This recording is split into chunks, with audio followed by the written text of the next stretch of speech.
আসল তেজকে শেষ করে দিল নকল তেজ সার্থক। হ্যাঁ বন্ধুরা, এমনটাই দেখা যাবে। তাই সম্পূর্ণ জানতে ভিডিওটিতে লাইক দেওয়া, চ্যানেলটি সাবস্ক্রাইব করে দেখতে থাকুন। গল্পের শুরুতে দেখা যাবে আসল তেজ নকল তেজকে বলে, তুমি এখানে কি করছো? তখনই সার্থক বলে, আমি আমি তোমার সঙ্গে দেখা করতে এসেছি। যেইভাবে তোমার বাড়ির পরিচয়, তোমার সবকিছু আমি কেড়ে নিয়েছি, তোমার চেহারা, তোমার বউ সুধাময়ী, সবাইকে যেমন কেড়ে নিয়েছি, তেমন ভাবেই তোমার সঙ্গে দেখা করতে এসেছি। তখন তেজ বলে, একদম বাজে কথা বলবে না, একদম না। কি চাও তুমি, কি চাও? তখনই সার্থক বলে, আমি কি চাই? আমি তো ওই বাড়ি ঘর সবকিছুর উত্তরাধিকারী হতে চাই। আর সুধাময়ীকে নিজের করে পেতে চাই। বুঝতে পেরেছো? সুধাময়ী শুধুমাত্র আমার হবে। তখনই তেজ প্রচন্ড রেগে যায় আর বলে, একদম সুধার আশেপাশেও যাওয়ার চেষ্টা করবে না, তাহলে তোমাকে আমি শেষ করে দেব, শেষ করে দেব তোমাকে আমি। সুধাকে ধরবে না তুমি। তখনই সার্থক হাসতে থাকে আর বলে, তাই নাকি? সবকিছু ভুলে গেলেও সুধাকে ভোলনি, তাই না?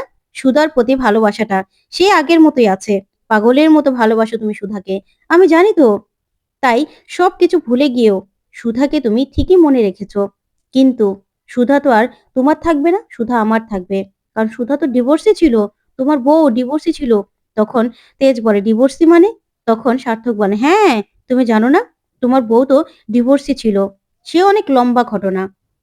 তোমার বউয়ের এক জায়গায় বিয়ে হয়েছিল। তোমার বউ ছিল তো গরিব ঘরের মেয়ে। তখন তার বিয়ে হয় একটা ভালো পরিবারে। তখনই সেখানে তার স্বামী তার উপর অত্যাচার করত, মারতো, তারপরে রাগারাগি করত, অনেক অত্যাচার করত। তখন সুধা সে সব কিছু সহ্য করতে না পেরে একদিন সেখান থেকে পালিয়ে যায়। আর পালিয়ে যেতে গিয়ে গুন্ডাদের কবলে পড়ে। আর সেখান থেকে বাঁচার জন্য ট্রেনে উঠে পড়ে।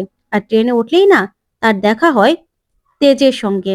দুজনের দুজনের সঙ্গে দেখা হয়। আর তেজ নায়িকাকে বাঁচিয়ে নেয়, মানে সুধাকে গুন্ডাদেরকে মেরে তারপরে বাঁচায়। তারপরে 2 বছর পরে আবার এক বিয়ের অনুষ্ঠানে সুধার সঙ্গে তেজের দেখা হয়। আর সেখান থেকেই তেজ সুধাকে ভালোবেসে ফেলে। তখন যখনই ওই তেজের ঠাম্মি জানতে পারে যে তার নাতি প্রেমে পড়েছে, তখনই সুধার সঙ্গে তেজের বিয়ে দিয়ে দেয়। তারপরে তেজ কিন্তু জানার পরে যখন জানতে পেরেছে যে সুধা ডিভোর্সি, তখন কিন্তু অনেক রকম ঝামেলা করেছিল। কিন্তু সুধা নিজের ভালোবাসা দিয়ে সে ঠিকই তেজের মন জয় করে নেয়। তখন তেজ সবার বিরুদ্ধে গিয়ে সুধার পাশে দাঁড়ায়। আর এমনকি সুধার এক্স হাজবেন্ড তার বিরুদ্ধেও গিয়ে দাঁড়ায়। তখনই তেজ বলে, তুমি এসব কিছু জানলে কি করে? তখনই সার্থক বলে, আমি? হ্যাঁ, এটাই তো বড় প্রশ্ন, যে আমি এত কিছু কি করে জানলাম। কারণ আমি সবকিছু জানি। কারণ আমি হলাম সেই সুধার এক্স হাজবেন্ড, তোর ভাই সার্থক।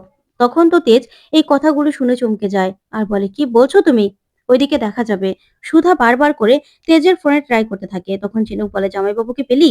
তখন সুধা বলে, না, আর নকল তেজকেও কোনোভাবে ফোনে পাচ্ছি না, আমার মনে হচ্ছে কোনো বিপদ আসতে চলেছে। আমাকে যেতে হবে ঝিনুক, আমাকে যেতে হবে। তখন ঝিনুক বলে, না না দিদি, তোর শরীরের এই অবস্থা, যাওয়ার দরকার নেই। তখনই দেখা যাবে আশুতোষের মা একটা ব্যাগ নিয়ে আসে আর বলে, এটা না সুধাময়ীর নামে এসেছে। এটা কি? তখনই ঠাম্মি বলে, দেখি তো, এটা কি? তখন ঠাম্মি সেই প্যাকেটটা সবার সামনে খোলে। তখন বলে, এটার মধ্যে এসব কি আছে? তখন ঠাম্মি ছবিগুলো হাতে নেয় আর একটা চিঠিও পায়। তখন ছবিতে তো স্পষ্ট দেখা যাচ্ছে যে তেজ আর সুধা একটা ঘনিষ্ঠ মুহূর্তের ছবি। তখন তো সুধা এই কাণ্ড দেখে তাকিয়ে থাকে। তখন ছোটকা আসে আর এসে বলে, মা, এসব কি দেখি তো। তখন ঠাম্মি বলে, দেখ তো কি চিঠি। তখন ছোটকা সবার সামনে চিঠিটা পড়ে শোনায়। চিঠিটা লেখা ছিল, সুধা, আমার আর তোমার বিশেষ মুহূর্তের ছবিগুলো আমাদের মনে রাখার জন্য রেখে দিলাম, তাই তোমার কাছে পাঠিয়ে দিলাম।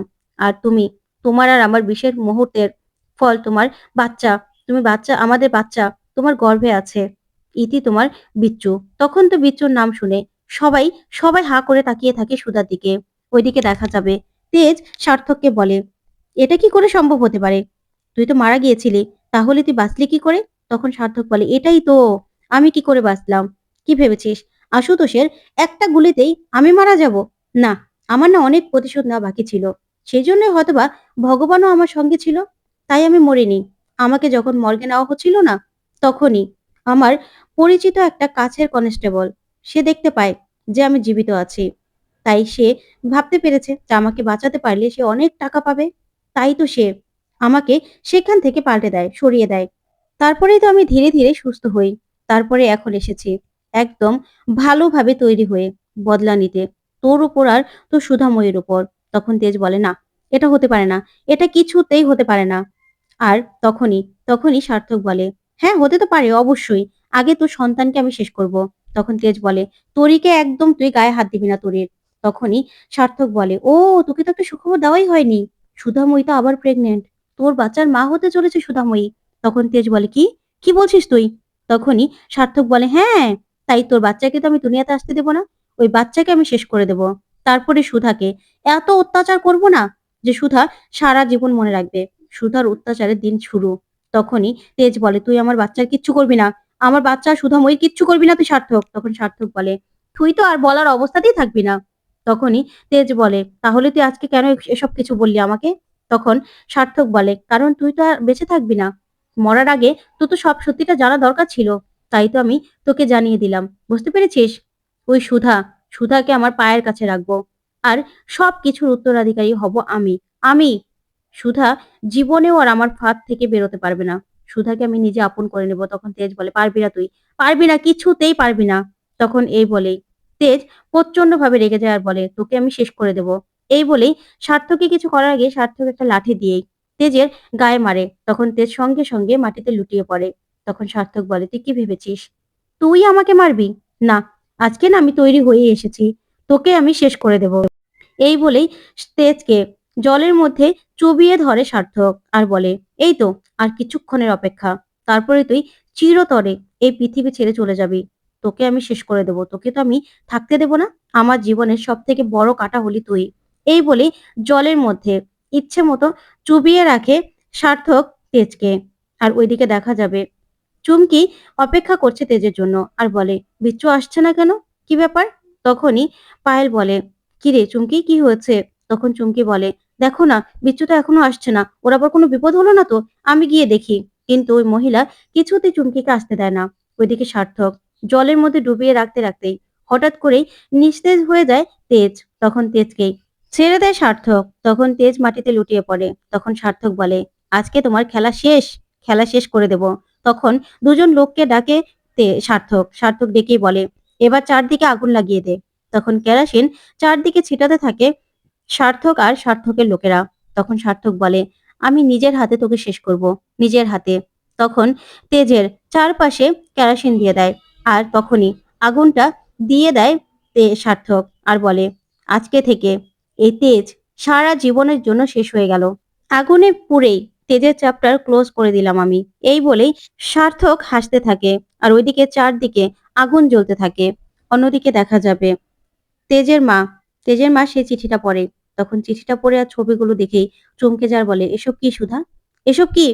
তখন সুধা বলে, বিশ্বাস করো, এই সব কিছু মিথ্যে। তখনই আশুতোষের মা বলে, ছবিগুলো তো সত্যিই দেখা যাচ্ছে। তার মানে এটা তেজের সন্তান নয়। তুমি ওই বিচ্ছুর সঙ্গে মুখ কালা করে এসেছো। এই বিচ্ছুর সন্তান। তখন সুধা বলে, চুপ করুন আপনি, চুপ করুন। তখনই আশুতোষের মা বলে, চুপ করবো মানে? এখানে তো দেখাই যাচ্ছে তুমি ওই ছেলের সঙ্গে কি করেছো। আর সেই সন্তান কিনা নিজের গর্ভে রেখেছো। আর এইদিকে তেজ কত খুশি ছিল। তখনই ঝিনুক বলে, চুপ করুন আপনি। আপনি এত কথা বলছেন কেন? দিদি তো আপনার পক্ষ নিয়েছিল আর আপনি কিনা দিদির বিপক্ষে কথা বলছেন। ওইদিকে তেজের মা বলে, এখানে তো ছবিগুলো স্পষ্ট দেখা যাচ্ছে যে ও আরেকজনের সঙ্গে। আর চিঠিটা, সেটা তো আর মিথ্যে হতে পারে না। তখন সুধা বলে, না মা, আমি আপনাকে বুঝিয়ে বলছি। আপনারা যেটা ভাবছেন ভুল ভাবছেন। তখনই কাকাবাবু বলে, শোনো, তুমি একদম কথা বলবে না। এখানে যা দেখার সেটা তো স্পষ্ট দেখা যাচ্ছে। তুমি কি না আবার বানিয়ে বানিয়ে কথা বলছো? তখনই সুধা বলে, বিশ্বাস করুন, এটা তেজ নয়। আর তেজ, এটা হলো নকল তেজ। আসল তেজকে আমাদের খুঁজে বের করতে হবে।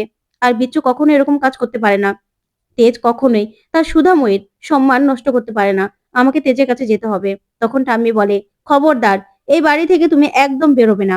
আমি তোমাকে বলে দিচ্ছি। কিন্তু তুমি আমাকে আগে বলো তো, এই ছবিগুলো কি সত্যি? তোমার গর্ভের যে সন্তান, সেটা কি তেজের নাকি এই বিচ্ছুর? বলো তো আমাকে। তখন সুধা বলে, ঠাম্মি, আমি আপনাকে কোনো রকম কোনো কৈফিয়ত দিলেও আপনি বিশ্বাস করবেন না। তবে আমি আপনাকে এতটুকু বলতে পারি যে এই সুধাময়ী তেজকে ছাড়া আর কাউকে কোনোদিনও ভরসা করেনি। আর তেজকে ছাড়া সে কোনোদিনও কাউকে ভালোবাসেনি। তাই এই সন্তান তেজের। আপনাকে আমি বলছি। কিন্তু আপনাকে আমি পরে সবটা বুঝিয়ে বলবো। প্রমাণ ছাড়া আপনারা তো কিছু শুনবেন না। তখনই ঠাম্মি বলে, মানে তোমাকে আমি যেটা জিজ্ঞাসা করেছি সেটা বলো। এই বাচ্চা কি বিচ্চুর নাকি আমার দাদুভাই তেজের? বলো তুমি। না হলে এই বাচ্চা যদি তেজের না হয় তাহলে এই বাচ্চাকে আমি কিছুতেই বাড়িতে আসতে দেব না। এটাকে আমি শেষ করে দেব। তখনই সুধা বলে, ঠাম্মি আমি কখনো মিথ্যে কথা বলি না, আপনি জানেন। তো বন্ধুরা, কেমন লাগলো আজকের আপডেট কমেন্ট করে জানাও। ধন্যবাদ।